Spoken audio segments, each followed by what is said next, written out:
नमस्कार, मैं हूं रवि कैंतुरा। एचएनएन 24x7 देख रहे हैं। खबरों की शुरुआत करेंगे। समाजवादी पार्टी के राष्ट्रीय महासचिव रामगोपाल यादव फिरोजाबाद पहुंचे, जहां पहुंचकर उन्होंने केंद्र और राज्य सरकार पर जमकर हमला बोला है। साथ ही उन्होंने सरकार के मशीनरी और उनके काम पर भी प्रश्न चिन्ह लगाए।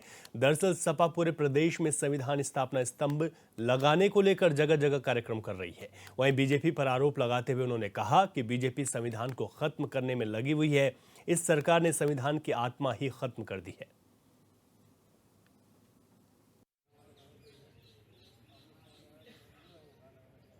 कार्यालय पर न केवल फिरोजाबाद में बल्कि पूरे उत्तर प्रदेश में समाजवादी पार्टी के कार्यालयों पर संविधान आरक्षण मान स्तंभ स्थापित किया जा रहा है। आप लोग नहीं समझते होंगे, लेकिन ये है कि आज है 26 जुलाई। 26 जुलाई 1902 को छत्रपति साहू जी महाराज ने अपना स्टेट जो उनकी थी कोल्हापुर की, उसमें नौकरियों में दलितों और आदिवासियों और पिछड़ों के लिए 50% आरक्षण की व्यवस्था की थी। इस देश में आरक्षण का आंदोलन आज की तारीख से शुरू होता है 1902 से। बाद में ज्योतिबा फुले ने इसको पूरे देश में आंदोलन। लखनऊ में यूपी की योगी सरकार के खिलाफ माध्यमिक शिक्षक समिति के बैनर तले संविदा शिक्षकों ने प्रदर्शन किया है। संविदा शिक्षक अपनी मांगों को लेकर माध्यमिक शिक्षा भवन में विरोध प्रदर्शन कर रहे हैं। उनका कहना है कि हमारी मांगें पूरी नहीं हो रही हैं, उन्हें परमानेंट कर दिया जाए।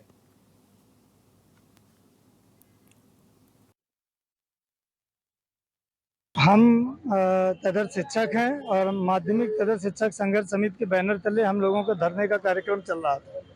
हम 9/11/2023 का जो आदेश शासन से हुआ है उसको वापस लेने के लिए और जो 2 जुलाई और 8 जुलाई का शासनादेश आया है उसको वापस लेने के लिए सरकार के पास अपनी बात पहुंचाने के लिए यहाँ अध्यक्ष जी के पास आए थे, लेकिन संयोग से माननीय अध्यक्ष जी नहीं हैं और उनके जो प्रभारी हैं कार्यालय के, उनके समक्ष हम लोगों ने अपनी भाजपा की टोपी और अपनी बातें रख दी हैं।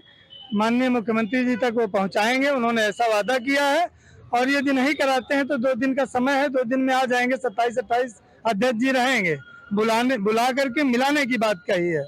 अगर नहीं करते हैं तो हम ये मान लेंगे कि भाजपा अब हमारा सहयोग नहीं चाहती है या हम हमारे लिए कुछ।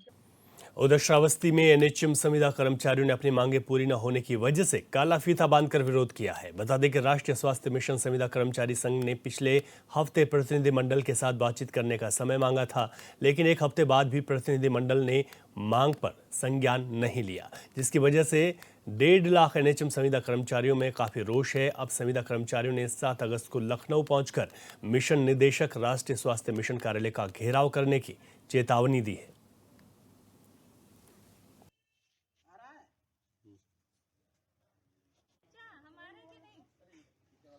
31, 1 और 2 को जिलाधिकारी सांसद विधायक के माध्यम से शासन को अपनी मांगों को भेजेंगे और 3, 4, 5 को हम लोग डिजिटल स्ट्राइक करेंगे। कोई भी रिपोर्टिंग हम लोग नहीं करेंगे, काम रोज करेंगे, डिजिटल स्ट्राइक करेंगे। और 7 तारीख को हम लोग मिशन निदेशक उत्तर प्रदेश का घेराव करेंगे और हमारी मांगे जो है वो म्यूचुअल और रिक्त पद पे ट्रांसफर है। हमारी बहुत भाई बहनें जो हैं बाहर से 500 किलोमीटर 1000 किलोमीटर से दूर चल के नौकरी कर रही हैं, अल्प वेतन पा रही हैं। वो अगर अपने जिले में या जिले के आसपास में रिक्त पद हैं तो वहां पे उनको ट्रांसफर दिया। गाजियाबाद में आरटीआई के तहत बच्चों के एडमिशन न होने से पेरेंट्स एसोसिएशन अब धरने पर बैठ गया है। बताया गया कि अभिभावक पिछले 2 सालों से लगातार स्कूल से आरटीआई के तहत बच्चों के दाखिले के लिए कह रहे हैं, लेकिन स्कूल दाखिला देने के लिए तैयार नहीं।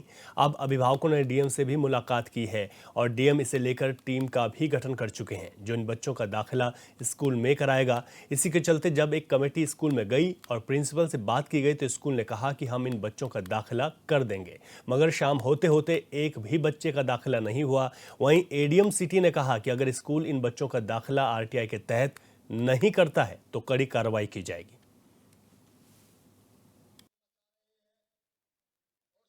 देखिए, हमारे जिलाधिकारी महोदय शिक्षा को लेके गरीब वंचित बच्चों के एडमिशन को लेके बड़े गंभीर रूप से इस पर काम कर रहे हैं। जिलाधिकारी महोदय ने परसों मुझे उत्तम पब्लिक स्कूल में भेजा था कि वहाँ के जितने बच्चे आरटी में एडमिशन होने चाहिए उसका क्या मामला है, सारी चीज़ छानबीन करके अवगत कराने के लिए कहा था। वहाँ पर मैं और बीएसए साहब और खंड शिक्षा अधिकारी हम 3 लोग वहाँ पे गए। हमने उनको लिस्ट ली और लिस्ट के हिसाब से जो उन्होंने मुझे लिस्ट दी है उसके हिसाब से 4 बच्चे कम से कम प्राइमरी नर्सरी में इनके आरटी के तहत बच्चे का एडमिशन होना चाहिए था, क्योंकि इन्होंने जो लिस्ट दी उसमें 6 बच्चे का एडमिशन उन्होंने लिया है, जबकि तो पैरामीटर के हिसाब से ये बच्चों की संख्या कम है, जिसमें 4 बच्चे का एडमिशन। मऊ में अवैध कब्जे के खिलाफ यहां पर एक जो कार्रवाई है वो शुरू हो गई है और ऐसे में एक बड़ी कार्रवाई देखने को मिली है। मऊ में अगर बात की जाए तो अवैध कब्जे के बाद ये कार्रवाई हुई है। इसके खिलाफ अब प्रशासन भी लगातार यहां पर कार्रवाई कर रहा है। प्रशासन ने शहर के फातिमा तिराहा पर सड़क किनारे हुए अवैध कब्जे पर बुलडोजर चलवाया, साथ ही चारों ओर लगे बैनर और पोस्टर को भी हटवाया।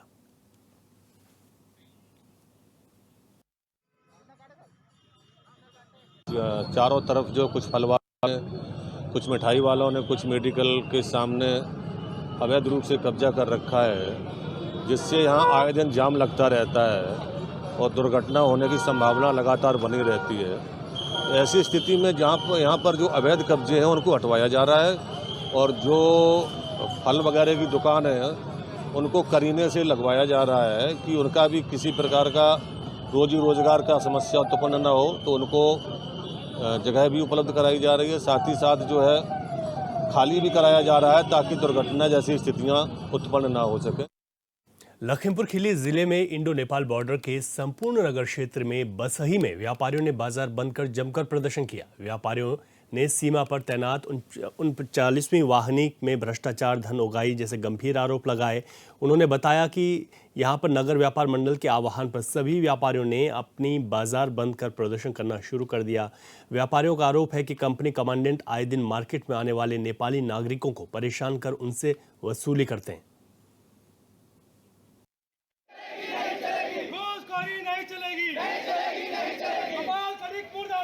के कारण तो ये है हमारी मार्केट का, हम तो चाह रहे हैं हमारी मार्केट अच्छी तरीक़े से चले, सभी मार्केट के जो भी व्यापारी हैं सभी खुश रहें। लेकिन एसएसबी ने एक हफ्ते पहले हमारे साथ मीटिंग की, हमें बुलाया मीटिंग में कि देखिए अध्यक्ष महोदय, आपका तो कार्य हो रहा है, आपका कार्य हो रहा है, अगर हमारा काम नहीं होगा तो मैं आपका काम नहीं होने दूँगा। ये पत्रकार महोदय की हम लोग बहुत ही पीड़ित हो रहे हैं एसएसबी द्वारा। जो यहाँ पर अधिकारी बैठे हुए हैं गोपाल खटीक जी, उनका कहना है कि आपका तो काम हो गया, मतलब आपकी मंडी चल रही है। कुछ समय से हम लोग बहुत ज़्यादा परेशान थे, हमारी मंडी भी बंद चल रही थी। जैसे तैसे हमारी मंडी चलना चालू हुई तो उन्होंने एक मीटिंग रखी, हम लोग को बुलाया वहाँ पर। उन्होंने कहा कि आपका तो काम हो गया, अब हमारा काम कब होगा, अगर हमारा काम नहीं हुआ तो मैं आप। बीते 4 दिन पहले मुरादाबाद के सिविल लाइंस थाना इलाके में एक निजी इंस्टीट्यूट के संचालक के खिलाफ धर्म परिवर्तन कर उकसाने का मामला सामने आया, जिसकी जांच में जुटी पुलिस ने इंस्टीट्यूट की संचालिका समेत उसके पति को गिरफ्तार किया है। बताया गया कि मामले को लेकर इंस्टीट्यूट के छात्र छात्राओं ने डीएम को शिकायती पत्र दिया था। साथ ही शिकायतकर्ता की तहरीर के आधार पर आरोपियों के खिलाफ मुकदमा दर्ज किया गया।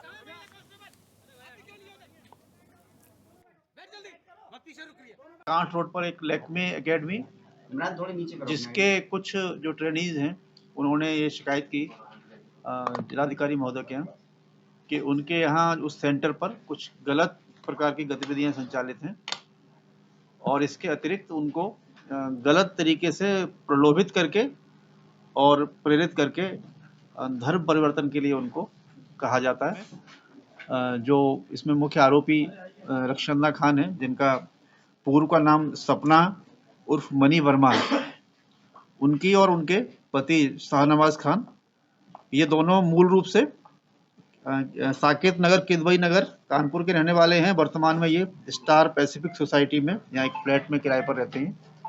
वहाँ से इन दोनों अभियुक्त शाहनवाज और रक्षंदा खान, इनकी गिरफ्तारी हुई।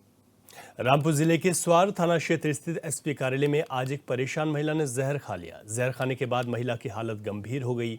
महिला को पुलिसकर्मियों ने तुरंत अस्पताल पहुंचाया, जहां पर उसका इलाज चल रहा है। जहर खाने के बाद महिला की तबीयत बिगड़ गई। इसके बाद पुलिसकर्मियों ने महिला को अस्पताल में भर्ती कराया है। पेशेंट का नाम नेहा है ये पेशेंट जहर खा करके किस जगह खाया ये हमें नहीं पता। हमारे पास जहर खाने के बाद पोजीशन में आया था अनकॉन्शियस स्टेट में, तो हमने प्रोटोकॉल फॉलो किया, गैस्ट्रिक लवाज किया और जो प्राथमिक उपचार जो दिया जाता है वो सारे ट्रीटमेंट दिया गया है। पेशेंट की हालत अभी भी गंभीर बनी हुई है, उसको फर्दर मैनेजमेंट के लिए हायर सेंटर रेफर कर रहे हैं जो कि मेरठ मेडिकल कॉलेज है। अभी फ़िलहाल जो प्राथमिक उपचार है वो सारा ट्रीटमेंट हम उनको प्रोवाइड कर रहे हैं। कंडीशन पेशेंट की कंडीशन अभी भी गंभीर बनी हुई है। पॉइजन के केस में कुछ भी कहना जल्दी होता है, इसमें समय लगता है पेशेंट की कंडीशन के अकॉर्डिंगली कि कितना जल्दी इसको रिस्पॉन्ड कर पा रही है और कितना आराम मिल पा रहा है। आइडिया से बता सकते हैं कौन सा जहर खाया है? देखिए ये हम अभी नहीं बता सकते हैं, हमने सैंपल सारे कलेक्ट कर लिए हैं, वो जांच के लिए जाते हैं, उसमें पता चलता है कि किस तरीके का जहर है। मुजफ्फरनगर में शिव भक्त कांवड़ियों की सेवा में पुलिस ही नहीं अब स्काउट और गाइड के सैकड़ों बच्चे भी सेवा में जगह जगह लगे थे। शिव चौक पर लगातार शिव भक्त कांवड़ियों को सही मार्ग बताकर सेवा कर रहे हैं। मुजफ्फरनगर वो स्थान है जहां से लाखों की संख्या में कांवड़िए अपने गंतव्य के लिए बढ़ते हैं।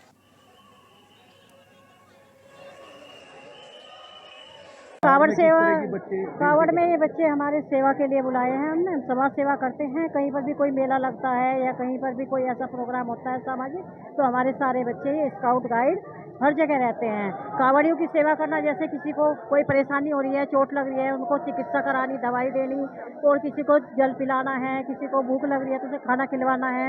ये बच्चे लगातार हमारे यहाँ पे 25 तारीख से हैं और 2 तारीख तक यहीं पे सेवा करेंगे। हमारे स्कूल से 30 छात्रा हैं। तो किस तरह की आप ड्यूटी करती हैं लगातार? यहाँ पे जैसे कोई किसी को रास्ता वगैरह नहीं पता, किसी को पानी वानी की आवश्यकता है, चोट वोट लग रही है उसको, ऐसी। स्काउट गाइड से? हाँ जी। स्काउट गाइड का क्या क्या कार्य है? स्काउट गाइड का किसी की हेल्प करनी। हम यहाँ पे कावड़ियों की सेवा के लिए आए हैं और हम यहाँ पे कावड़ियों को कोई भी परेशानी या दिक्कत या किसी चीज़ की भी प्रॉब्लम है तो उसमें हम उनकी मदद कर रहे हैं। कैसा लगता है, मदद करते हैं आप? हमें बहुत अच्छा लग रहा है ये मदद करके, और हमें कि कावड़ियों की सेवा सहारनपुर विकास प्राधिकरण में बढ़ते भ्रष्टाचार की पोल खोलने वाले पत्रकार पर एसडीए के कर्मचारियों का गुस्सा फूट गया। बताया गया कि अवर अभियंता पत्रकार की ओर से शासन को की गई उनकी व्यक्तिगत शिकायत से नाराज थे, जिसके चलते अवर अभियंताओं ने पत्रकार को जाति सूचक शब्द कहते हुए गाली गलौज की। इस दौरान हंगामा बढ़ने पर प्राधिकरण के कर्मचारी इकट्ठा हो गए और पत्रकार के साथ मारपीट करते हुए जान से मारने की धमकी देने लगे। मामले में कोई कार्रवाई न होने पर पत्रकार संगठन यूपी जर्नलिस्ट्स एसोसिएशन ने के बैनर तले पुलिस कप्तान से मिले, जहां पत्रकार की शिकायत पर एसएसपी ने मुकदमा दर्ज कर कार्रवाई के आदेश दिए हैं। कल हमारे साथी मोनू कुमार जी हमारे जिले के सचिव भी हैं। कल ये प्राधिकरण गए थे, वहां पर इनको कोई सूचना ही लेनी थी। जब ये वहां पर गए, जब इन्होंने सूचना ली तो कुछ जई जो भ्रष्ट जई है उन्होंने निश्चय गिरोह बनाकर इनके साथ मारपीट की और अभद्रता की, गाली गलौज की और जाति सूचक शब्द कहे।